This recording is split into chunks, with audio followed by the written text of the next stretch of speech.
Nobre, este é um ponto de clivagem da sua candidatura em relação à de Francisco Lopes, já que tem dito várias vezes que, apesar de mau, este orçamento estava condenado a ter de passado?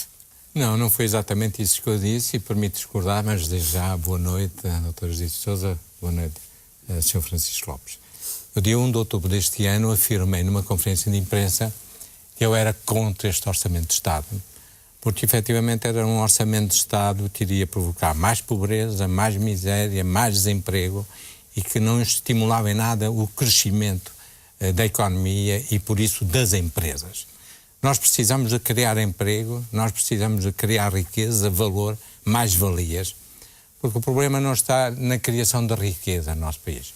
O problema está na sua péssima redistribuição e, nesse sentido, Portugal é um dos países mais desiguais no quadro da União Europeia. Mas, nesse sentido, qual é o espaço de intervenção do Presidente da República, já que ele não tem funções executivas? É um espaço de moderação, é um espaço de mobilização, de catalisação de boas vontades e é alguém, porque foi eleito unipessoalmente por sufrágio universal direto, que deve ser ouvido e escutado. E já agora, se me permite, já que estamos a falar do papel do Presidente da República, permita-me que eu lhe diga que o Presidente da República justamente exercerá quanto melhor as suas funções se for um Presidente independente, isento, livre.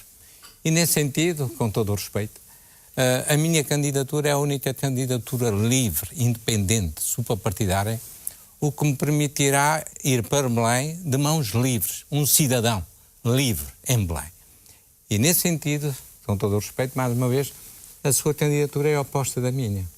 A minha candidatura sai de um desejo genuíno de um cidadão solidário que decidiu num dado momento, perante a crise vivida no país, que ele já não podia ser indiferente ao que tal acontecia, perante o seu conhecimento global dos fenómenos mundiais e perante o seu conhecimento dos fenómenos sociais, porque aqui atuo muito no campo social também, eu decidi, foi uma decisão unipessoalmente minha, só minha, portanto, por considera que uma das imperativo de suas consciência. vantagens é estar liberto de amarras partidárias, é Com isso? certeza, eu não sou candidato porque um comitê central de um partido, nesse caso o seu, decidiu que o Sr. Francisco Lopes seria candidato.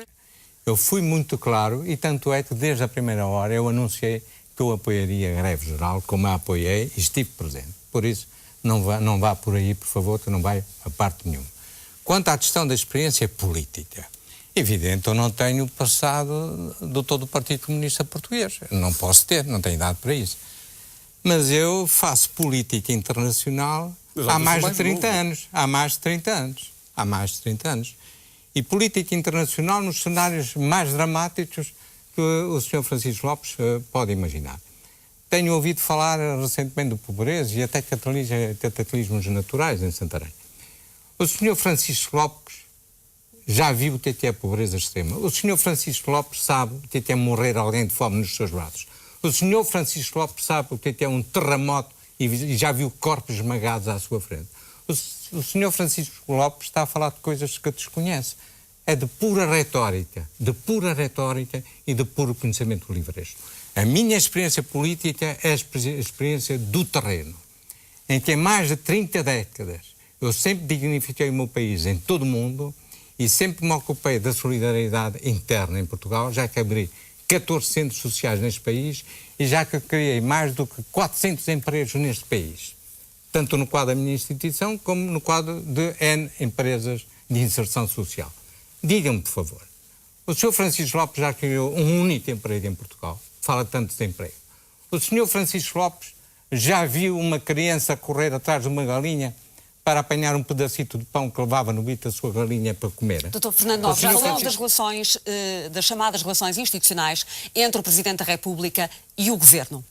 Tem dito que uma das saídas para a crise, do seu ponto de vista, é a formação de um governo de coligação entre os dois principais partidos ou até com um terceiro partido. Qual é exatamente o seu ponto? Como é que acha que o Presidente da República pode contribuir para que o país saia da crise em que está? Na medida do possível, se eu for eleito Presidente da República, como espero e como será, eu farei tudo para não dar posse a governos minoritários.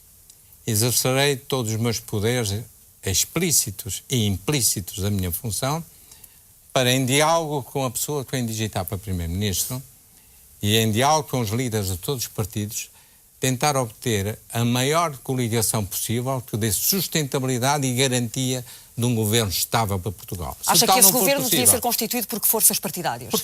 Por todas que entendessem pôr os interesses superiores da nossa nação acima dos seus interesses pessoais e dos seus calendários eleitorais. Acha que isso é viável em Portugal? E é por isso que eu estarei numa posição ímpar. Repare, eu não estou aqui para representar nenhum clube, porque se me permite uma imagem de futebol, eu nunca participei em nenhum campeonato. Eu vou perfeitamente isento, de mãos livres, para Belém, para falar aos portugueses, a todos os líderes partidários, da mesma maneira. E já agora que invocou o 25 de Abril, permita que eu lhe diga, eu nasci numa província ultramarina portuguesa. Eu saí do território nacional com 12 anos. E quando se deu o 25 de Abril, meu caro senhor, eu estava em Bruxelas a acabar o meu curso de medicina. E eu não via Portugal até então, e tinha o direito de vir, porque tinha a reserva militar que me dava o acesso a Portugal, e eu só vim a Portugal, a primeira vez Portugal continental, no verão de 1975, porque eu não tinha a garantia, quando eu passasse a fronteira de Portugal, que eu não seria preso. Porque como estudante universitário em Bruxelas, eu nunca me coibi de dizer aquilo que penso. Os portugueses conhecem-me. Eu sou um homem frontal, direto. Eu não tenho medo. A minha vida, se a sua fala por si, a minha também fala por mim. Eu tenho uma vida de confronto com muitos problemas. Sabe, por exemplo, não é qualquer um que esteve em Beirute em 1982. Eu estive em Beirute em 1982. Doutor Fernando, eu, mais do que teoria, são fatos. A essa sua experiência de vida. Porque a teorização é muito fácil. Eu, em cada momento, faço juízo de valor que entendo sobre o momento político vivido no meu país e sobre as pessoas que, naquele momento, me parecem mais oportunas para dar uma resposta, e, efetivamente, assumo todos os apoios que deu, inclusive ter sido mandatário nacional para o Parlamento Europeu do Bloco de Esquerda, mas tal não me coibiu, por exemplo, logo depois de ter estado na Convenção do PSD em 2002, de criticar violentamente o Dr. Durão Barroso pelo apoio que deu à guerra no Iraque. Eu acho que nós estamos também aqui para falar de ideias e de projetos concretos. Exato. E enquanto futuro Presidente da República, eu gostaria de lançar aqui alguns projetos concretos, para que as pessoas saibam, porque isso da experiência política partidária dos corredores do poder não tenho, e ainda bem que não tenho. Isso faz com que eu esteja isento de algumas más práticas que eu justamente quero cortar enquanto Presidente da República. Tem então um exemplo de um dos projetos a que faz referência. Eu quero que o sistema político seja diferente. Eu quero que o nosso Parlamento, e tudo faria nesse sentido, pelo menos a minha pressão e o meu poder moderador, para que o nosso Parlamento só tivesse 100 deputados. Sabe porquê? A Austrália tem 23 milhões de habitantes, tem 150 deputados. A Alemanha, a França, a Espanha têm menos de um deputado por 100 mil habitantes. Nós temos em Portugal mais do que 2 deputados por 100 mil habitantes. Por isso, reforma do Parlamento, responsabilizando mais os deputados, e estou certo que todos os partidos políticos teriam no Parlamento deputados de primeira água, de primeira responsabilidade. Segunda reforma importante, transparência da vida pública. Eu quero que todos os detentores de cargos políticos no nosso país tenham um portal na internet onde esteja permanentemente atualizado os seus bens, os seus haveres, as suas ligações com as empresas, enquanto estão em funções e depois terem saído de funções. Terceira ideia. Mas o que é que quer dizer com isso? Lança suspeitas de corrupção sobre a classe política? Não, o que nós sabemos, os inquéritos estão aí, é que se há uma classe, infelizmente para a nossa democracia, que está mal vista junto à comunicação social, é a classe política. E isso é péssimo para a nossa democracia. Nós temos que atalhar essa situação. Mas eu não me fico por aqui. Terceira ideia, muito concreta e muito rápida. Criar empresas para a inclusão. Numa altura em que o desemprego está a aumentar, triplicou nos últimos 10 anos. É preciso que nós possamos permitir o autoemprego. O autoemprego faz-se permitindo a criação de empresas com capital social zero e sem nenhum encargo administrativo e com microcrédito garantido junto da banca. E depois, porque fala-se tanto dos jovens, os jovens não são só apenas o nosso futuro, os jovens são o nosso presente. E eu daí ter anunciado que eu, Presidente da República, terei ao meu lado um conselho informal da juventude, com jovens com menos de 35 anos, criativos, dinâmicos, impulsionadores da mudança necessária que nós temos de fazer em Portugal. Porque eu estou aqui para mudar. Fernando Nobre, qual é a sua posição relativamente a possíveis alterações no mercado de trabalho, conforme tudo indica que vem a acontecer nos próximos tempos? Não são mais, nesse ponto estou de acordo. Embora discordo completamente do que disse sobre o Sistema Nacional de Saúde, não se esqueça que eu sou médico e sei bem quando falo de saúde. E por isso não vá mais uma vez por linhas tortas, para não chegar à parte nenhuma. Não, então gostaria de ver. 27 de outubro, gostaria de ver. Mas, portanto, acha que o Presidente da República não deve apoiar alterações às leis laborais? A União Europeia está sempre a pressionar no sentido da liberalização e da flexibilização dos despedimentos. Então não é matéria dela, isso é matéria de cada Estado. Como já o afirmou o Presidente do Conselho Económico e Social, o Dr. Silva Penedo, não é pelo facilitismo do despedimento que se cria crescimento. E não foi pelos despedimentos serem difíceis, segundo alguns, que se triplicou o desemprego no nosso país.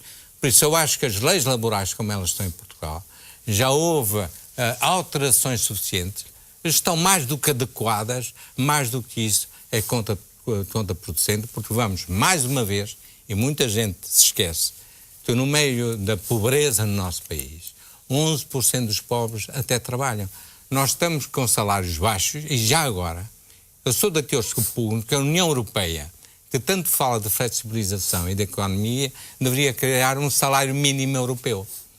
É isso que a União Europeia deveria fazer, para nos pormos todos em pé de igualdade.